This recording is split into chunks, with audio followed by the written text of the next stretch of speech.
upside down. Buescher.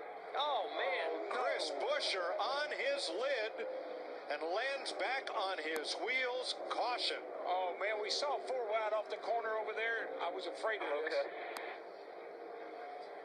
Great camera work capturing this. Look at rookie Chris Buescher's wild ride down the backstretch. It's been a while since we've seen one do this. We've seen it plenty of times here in Talladega in the past. One thing I've noticed, I don't see a roof flap. Didn't come open yet. The 35, Gilliland above the 3. Now McMurray in the 1, the red car. Comes up, just brushes off to Dillon. Turns him into the 35. And Dillon gets into Gilliland. Joey Logano turned the 48. And Buescher goes for a big tumble. I didn't think that thing was going to stop rolling there for a second, DW. Race car driving is one of the greatest sports of all time. Spectators come from all over to watch. People love to race, and people love to spectate the races.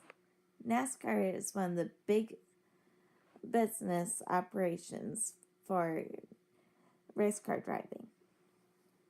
Have you ever wondered how it started, how it got to where it is today, how you can become a NASCAR race car driver, or even some fun facts about NASCAR? Well, now you're gonna.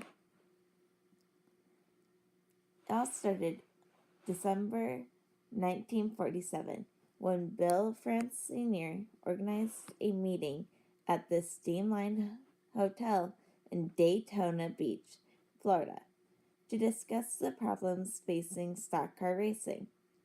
Among the issues facing the sport were tracks could not be handled with the crowds and the cars and the variation of rules from location to location. Others agreed that these problems could be solved, and from that meeting, the National Association of Stock Car Racing was born. Next, on February 15th, 1948, NASCAR had its first race, just 2 months after the meeting.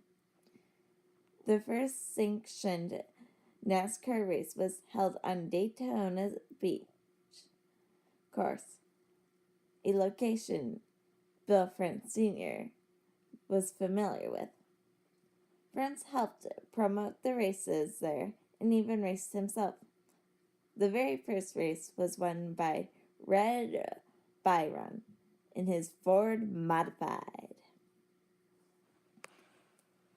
As the racing progressed, on December 1st, 1963, Wilson Scott, the first African American to win a Premier Division NASCAR race at Jacksonville Speedway.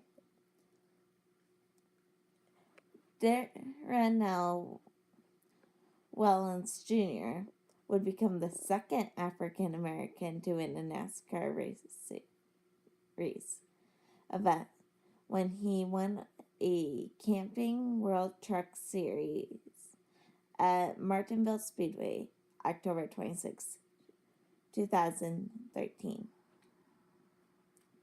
Slowly, as time went on some more, NASCAR headed north. NASCAR's expansion began to take place more rapidly to trend the start as the sport opened its first New England track, New Hampshire Motor Speedway, which saw its first event take place that year. Indianapolis would also join the schedule in 1994.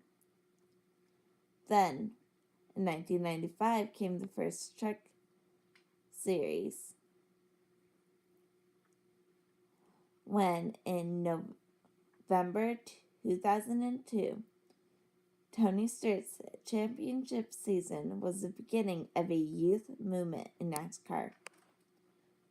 A new generation of drivers, including Jimmy Johnson, Ryan Newman, Kurt Busch, Kevin Harvick, Matt Kenseth, and Dale Hart Jr., gained more popularity.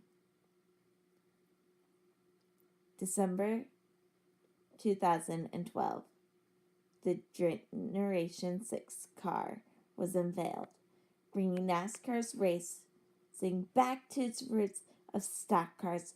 The new Generation 6 cars more closely resembled vehicles sold on showroom floors across the country, while becoming even safer and more exciting on the track. A couple of fun facts about NASCAR is that you don't need a driver's license to compete. In fact, you don't need a driver's license at all. Just hope you can reach the battles. Another fun fact is, instead of being 16, like what you have to be in New York State to get your learner's permit, you only have to be 15 to compete in a NASCAR race, unless it's the child races that NASCAR sometimes holds.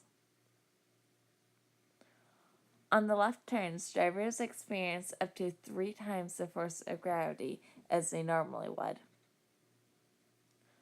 Along with that, temperatures in the car often exceed 100 degrees and up to 170 degrees on the floorboards of the car.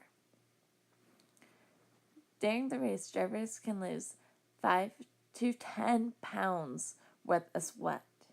That's a lot. Well, have a pleasant evening or day. Actually, just have a pleasant time. And farewell.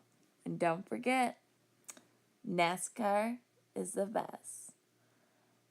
With the biggest race of all being the Daytona 500.